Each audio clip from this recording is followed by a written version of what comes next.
In terms of secondary ball handling, yes, Rondo to do a certain amount of that, and just wonder what you think of whether it's Caruso or Quinn Cook, or if you can have the ball run through some of your bigs a little more, AD or Kuz. How do you start to approach that as you think about playing without Rondo for a period? Yeah, I mean, the answer was in your question. Obviously, more will be needed in that regard from Alex and from Quinn Cook.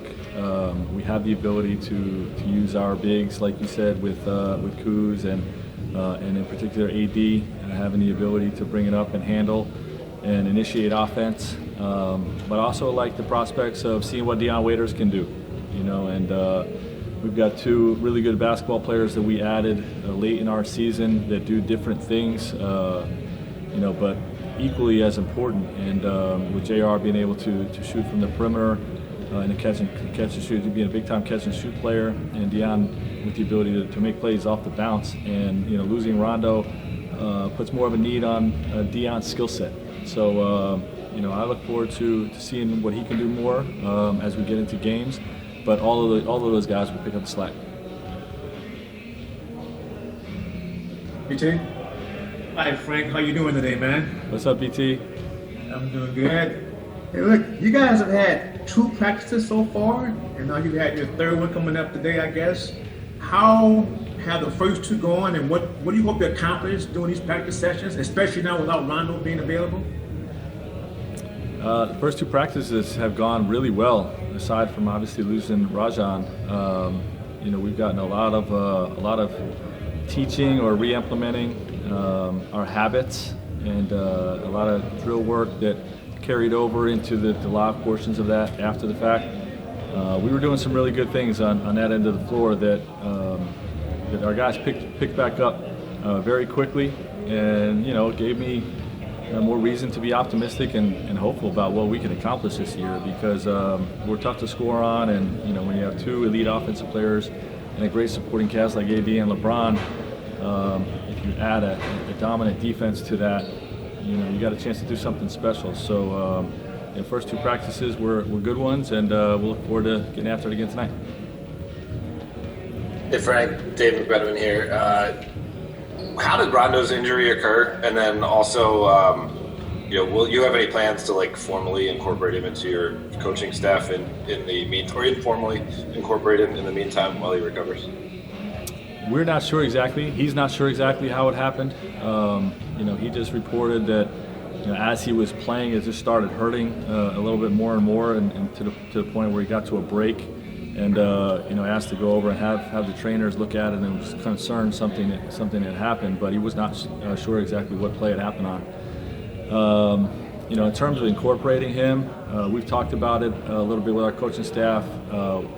I personally want him to just exhale a little bit, focus on, the mindset of now we got to leave the bubble, he's got to get surgery, he's got to enter the rehabilitation process. Once we get to that point, we've been doing a lot with our outside the bubble staff, coaches, video guys, Kurt Rambis, being able to observe practice over Zoom, be a part of film sessions, of team and coaching staff meetings over Zoom, and I definitely will offer that type of insight or participation to Rajon, if that's something he's interested in. Hello, Frank. Kyle Goon here. The NBA just told us that 19 players have tested positive since July 1, and most of them have stayed in market. Are you guys in a place where you can talk about the players who are not with you yet or haven't traveled with you guys? Yeah, we're not. I don't think we're ever going to be in a place of talking about testing, and still not in a place where we're going to say who exactly is and isn't with us right now, out of concern for privacy.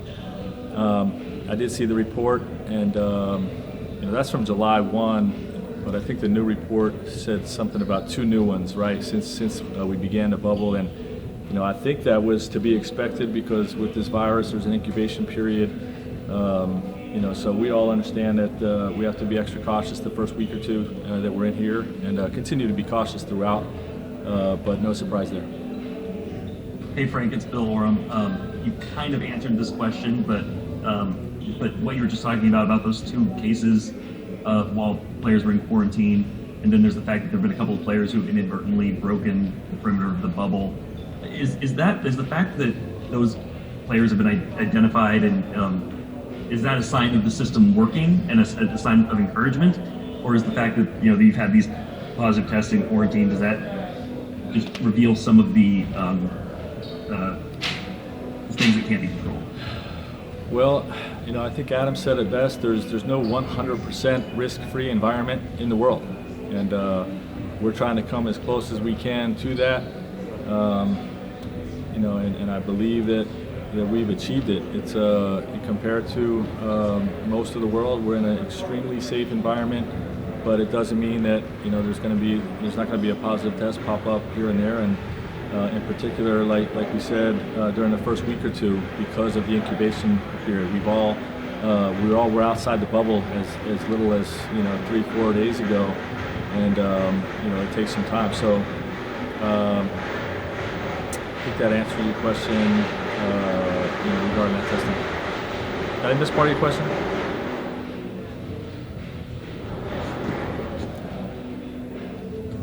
On to Anthony Slater.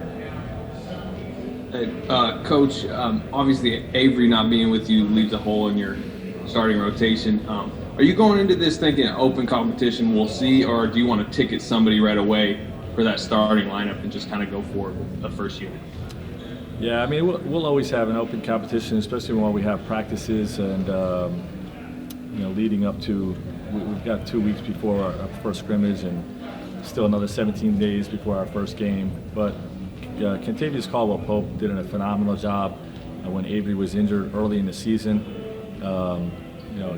That's really where I'm at in terms of what the starting lineup is going to look like with him being in that slot. But obviously, we're going to see how things go throughout practice, and other guys will have opportunities. Mark? Hey, Frank, Mark Bettina here. You guys obviously never want injuries at 6 to 8 weeks. It's a long time, but because the NBA structured this return to play format with kind of a ramp up, to what extent does that at least soften any concerns of giving you time to sort through things? How do you kind of weigh those things overall? Yeah, it benefits us in this situation in particular. And what we have to understand about Rajon, like losing Rajon is a huge loss for our team. But we expect Rajon to be part of our playoff run. We're looking at 6 to 8 weeks, puts us somewhere around the second round of the playoffs.